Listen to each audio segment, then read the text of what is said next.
What's up, everyone? Welcome to Cracka. Got a small review to go over, and just a lot of stuff to talk about. Before I do, I'd like to thank Derek B. Wheels for subscribing. Appreciate it. Thanks a lot. And we're going to move on. Also, before getting a review, I apologize, I guess, for anyone who watched my Cracka Unrated video, which there really was no point to it. It was just a friend of mine from England. I was basically showing him how to use the Google Plus thing and the YouTube stuff connected. Because normally we just talk to each other over Xbox.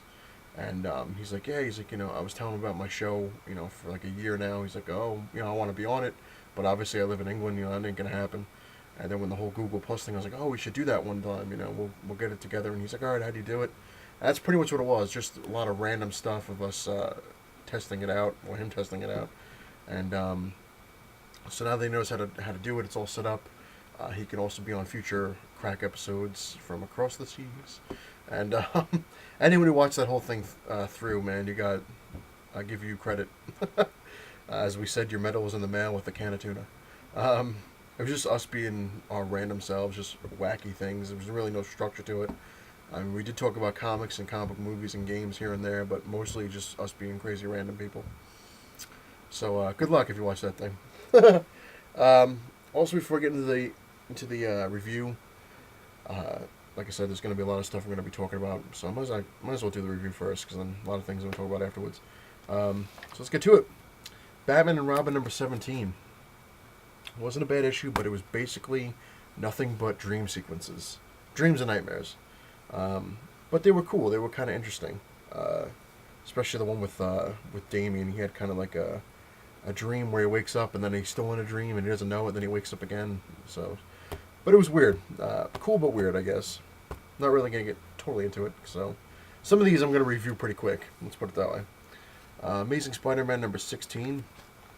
This is an old back issue. Basically, this person here is Cassandra Locke, I believe, and she's a time traveler. But she's doing it as like a historian to learn, make things, see how things really were.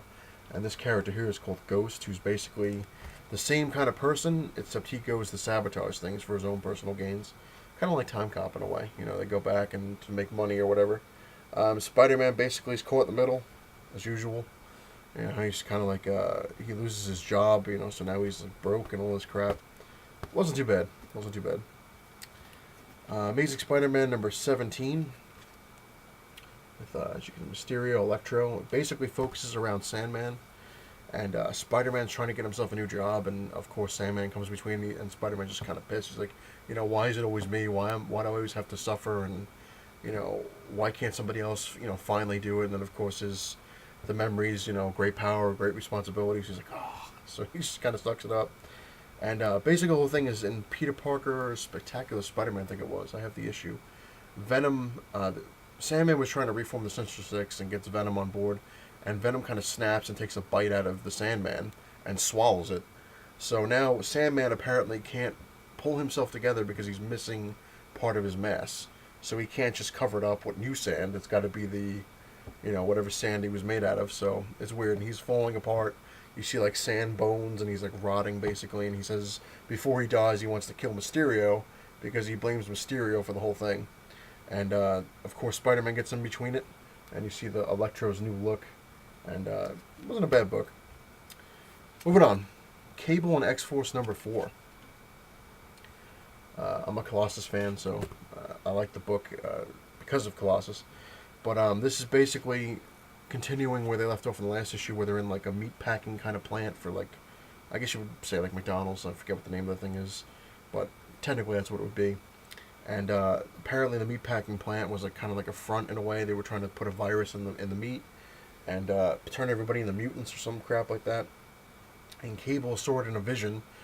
So he's like, we could stop it. We have to get there, do this exactly at this time, and get it done. But when they got there, it was already sabotaged, and they don't know why. But the workers turned into this giant... They turn these blob-looking things that, I guess, like, eat anything, eat everything, whatever it is. And Cable starts blowing their heads off, and Colossus is like, you can't be doing that. They're innocent people, they got caught in this thing, so, don't kill them.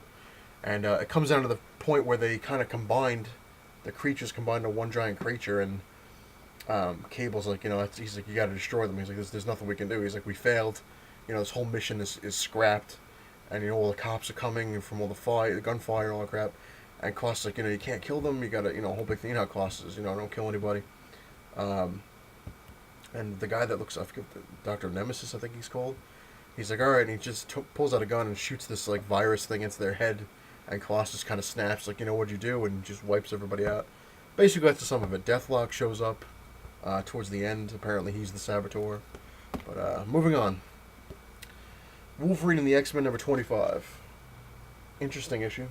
Wolverine basically takes a class to the Savage Land to learn to survive, which, I guess is the best place to get thrown into.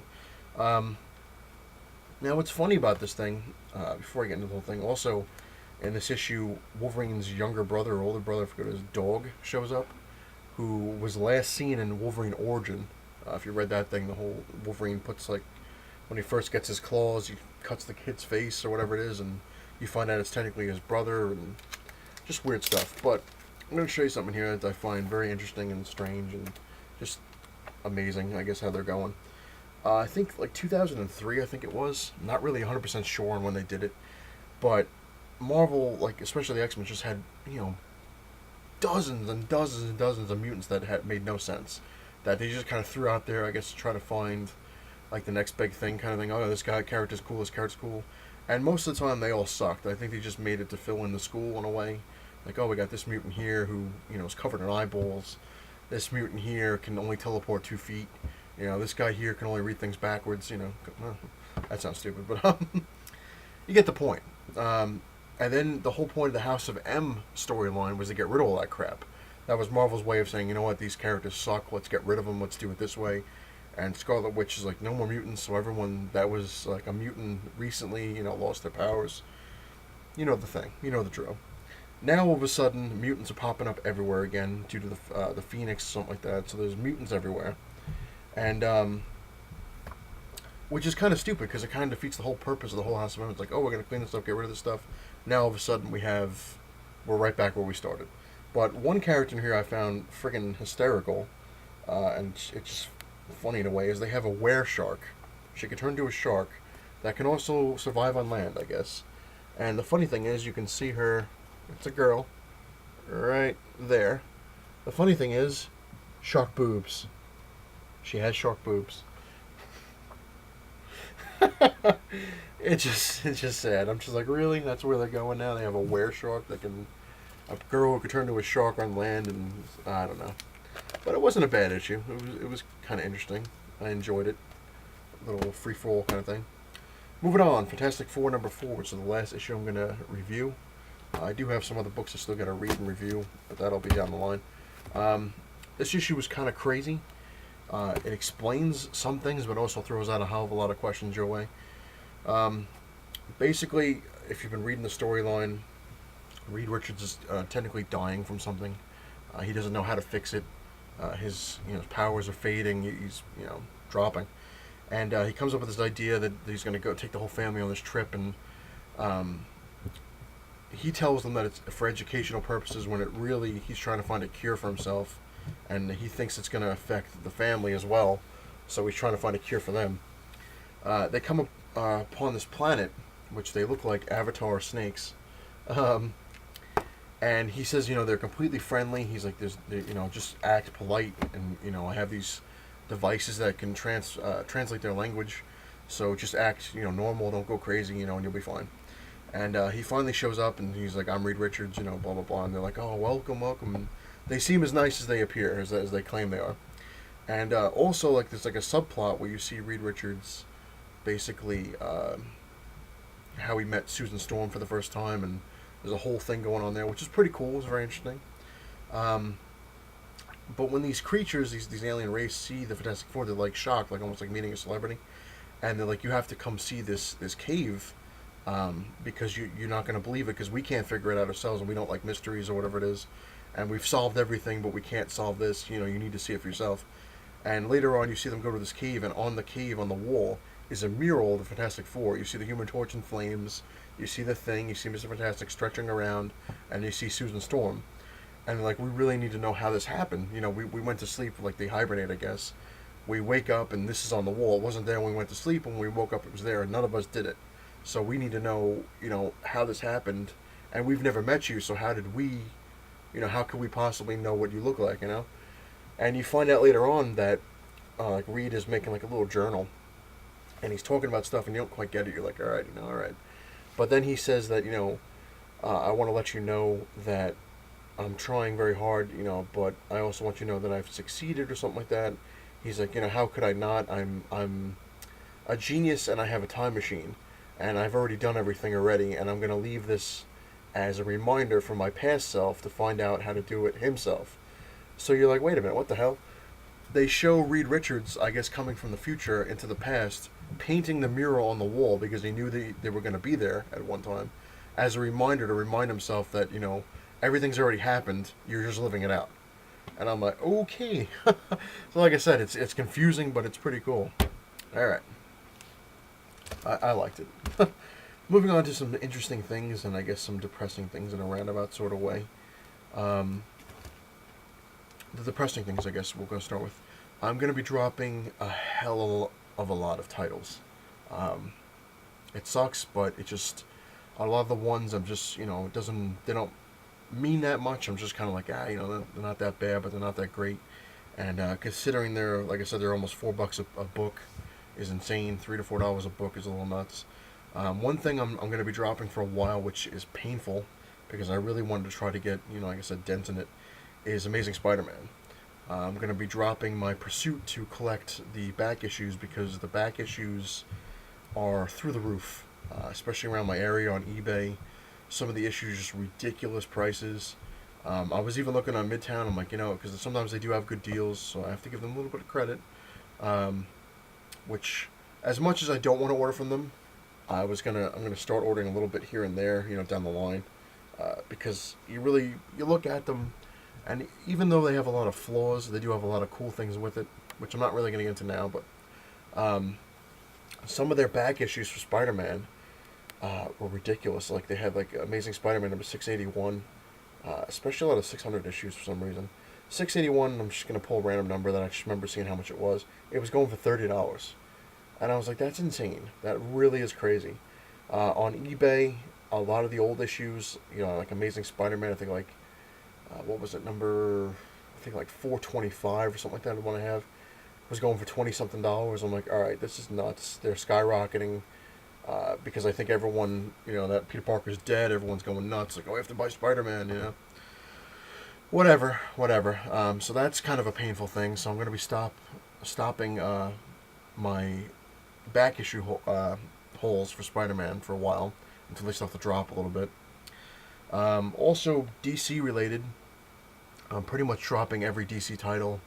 I might stick with one or two Batman issues. That's about it. Everything else DC I'm just pretty much done with. Marvel, I'm dropping a hell of a lot of stuff in Marvel. I'm not picking up any more Iron Mans. I'm done with Cable and the X-Force. Thunderbolts, I think I ordered the last issue coming around, and I'm done with Thunderbolts because it's just not picking up. I think the only titles, probably should just go with the titles I'm keeping. Superior Spider-Man, I'm still going to collect because I'm interested. Fantastic Four, I'm curious, so I'm going to stick with that for a little while longer. Deadpool, I find hysterical, so I'm going to stick with that. All new X-Men, I'm sticking around with. I like that one. I think Uncanny X-Men, I might buy like one or two more issues, and I'm done with that. Uncanny Avengers, I really like, so I'm sticking with that. But pretty much like everything else, I'm just dropping. I'm done with it. A plus X, I kind of enjoy that, so I'm going to stick with that. But Savage Wolverine, certain things. But you're going to basically see a lot of stuff. I'm just done with. It's just I'd be like, why you do that? Just money issues. Just money is really tight for a very important reason. So it's kind of like well, you got to save money anyway. But my fiance and I were trying to get a house, so that's a lot more important than me going to the comic store, ordering stuff from the comic store and spending $100 or $50 a week. Like I can save that towards something else. So it's an end to some things, but a beginning to something else. So that's pretty much the big reason. And plus, a lot of the titles are just kind of getting they're getting out of hand with how many they're throwing out there, and also they're just not really that interesting anymore. I'm kind of like, all right, I got number one, I'm happy with that, and I got number two, I like that, and then they start to get crusty, and I'm like, all right, now I'm not going to get them for a while.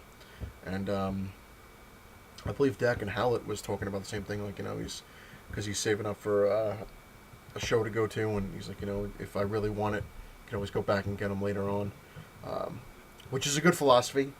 Me, I'm looking at it as like, if I really want the titles, I can always go back and get them. But for the double-edged sword of it all, is my luck is, say I drop Fantastic Four, I'm like, I'm not picking up any more after this one.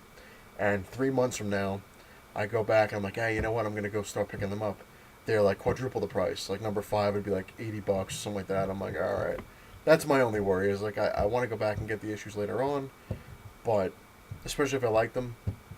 But with my luck, like I said, I'll go back to get them in a couple months or whatever, and it'll just be through the roof. But you know what? Like I said, I'd rather have a house than have comics. So that sounds horrible, but it's the way to go. New comics, back issues, or do I buy a house? Tough. But if you get a house, you can actually have a bigger, more kick-ass man cave. Because my fiance and I, we saw this one place we really liked. It's in North Carolina, so we're looking towards that area, like I said before. And it was impressive. It was a pretty cool house, and I was sitting there, and my back of my mind is like, why did these people get rid of the house? But it was cool. There was one part of the house which I thought was just amazing, and I discussed it with my fiance. I was like, if we get this house, this is because the whole agreement is, if we ever get a house, I get to pick my man cave area. I was like, the rest of the house is hers, not the man cave. I pick an area for the man cave, it's mine, and then the rest of the house you can decorate however you want, but that one particular area, basically this is why I think it is awesome. I'm really hoping we get this place. You go in this one room, and it's, a nice sizable room, probably maybe about the size of my living room here, which is pretty big, and I'm looking at it, I was like, not that great. But it actually has a staircase that comes out of the ceiling, kind of like an attic thing. And I'm looking at this thing online because they had all the photos, and I guess you got to kind of really get a look at it rather than the photos. But from the photos, it looked cool. And in the room, like I said, there's a thing you pull, and the stairs fold out, and you go up the staircase, and it's a loft, like not an attic. Like there actually is an attic, but there's a loft, and then there's an attic to it. And I'm like, Jesus. So I'm looking at the thing, I was like, if we get this thing, I was like, I want that one. She's like, what for? I was like, because the whole top part can be part of the cave with the room. If I can fix, I don't know if I want to have that whole stair. Maybe I'll build put a staircase into it rather than that pool thing. But that pool thing's kind of cool. It's almost like a secret area to the cave. So she's like, all right, if we get that, you can have that section, it's all yours and the rest is mine. I'm like, good. And it's got its own bathroom too, which should be cool to decorate my own bathroom. Excellent. So yeah, we'll have to wait and see how that goes. So that is depressing news, but also fun news, I guess. So, what does that mean for my channel? Nothing really. I mean, nothing's really going to change. I mean, you're going to see a lot less of reviews, especially if I'm doing less books. But you might see a more in-depth look at reviews. I might get a little crazier and really go into the book, page by page kind of thing. Who knows? But I usually like to just give people the gist of things. Like, I don't want to ruin stuff too much. That's usually how my reviews go. Like, I want to give you the gist so you're kind of interested, maybe, so you know what, like, if you're on the fence for Fantastic Four number 4, I give you the gist of it. Granted, I do give you a lot of sweet spots, I guess, but it might help you. It'll either make or break the book. Like, oh, I didn't know about that book, and that's a pretty cool story thing. Maybe I'll check it out and get it. So, that's kind of my reasoning for it. And, also with my channel, the other thing I have to mention that like I said, granted, like, there'll be less books, but I'm still going to throw videos up here of, my key issue stuff. I still got to do that over. Like I said, to Hero Hunter 1, I just haven't had a chance to get to it. I did finish making my Mortal Kombat cast film thing, which I put a little introduction to it. So that's all done. I got to throw that up on here eventually. But the other thing is, as it gets closer and closer to, I'm going to say May, because that's when my fiance's mother is going to be moving. I believe she's moving to North Carolina. She's getting her own house down there, all this stuff. you're going to be seeing less and less of me for a while. Not now. Like I said, the closer it gets to May, is because I'm going to be helping her, pack up her house and helping her move her stuff, down there. So I'm going to be gone for a while, and so like I said, towards the closer I get to May, the less you're going to see my videos for a while because of that specific fact. I got to help her out. She's got a lot of packing to do, and then of course moving down there, and we're going to take a look at stuff down there and why we're helping her. So it's kind of a two-edged thing. And then, of course, if we do decide to go forward and get what we want, what we're looking at, if it works out and it all goes well, then you're going to see even less of me until probably September. But then by that time, I'll have a whole new setup. So there you go. Interesting things. So, but don't worry about it now. Like I said, I'm not worried about it now, and I'm not going to worry about anything until May, give or take. And I really appreciate everyone that watches this show. All my subscribers, I really do appreciate you guys liking my stuff enough to subscribe and want to see more of it. It really means a lot. I will be doing another shout-out video soon. I want to go through all my subscribers, so I make sure I have everything right. So, like I said, when I do shout-out videos, I do them big rather than pieces. I mean, every now and then I'll throw out like a name, like I forgot to mention, like King Joe. Very cool channel. Check it out. Dak and Howlett. Cool stuff. Sleepy Reader 666. Cool. Cougar Comics. Very cool. Art Dowdy 95. Stuff like that. Hippies Collectibles. Little plugs here and there. But I will be doing a massive shout out video. Like I said, I think I have 157 subscribers, which is fun because it keeps fluctuating. I'll have like 159, I'll go down to 155, then I'll go to 157, then I'll go to 160, then I'll go back down to 155, which is fine. But I want to thank all my subscribers, so that's the best way to do it, is just do an awesome shout out video. And yeah, that's about it. It's a long enough video. I was gonna try to make my videos shorter, but it never happens. Because I was thinking maybe I'll make my videos 10-15 minutes tops like they used to have it, but it never happens. I'm always rambling about something. If you like what you see, please hit the like button. If you really like what you see, hit the subscribe button. And it's not the size of your man cave that matters. It's what you have in us. Later, everybody.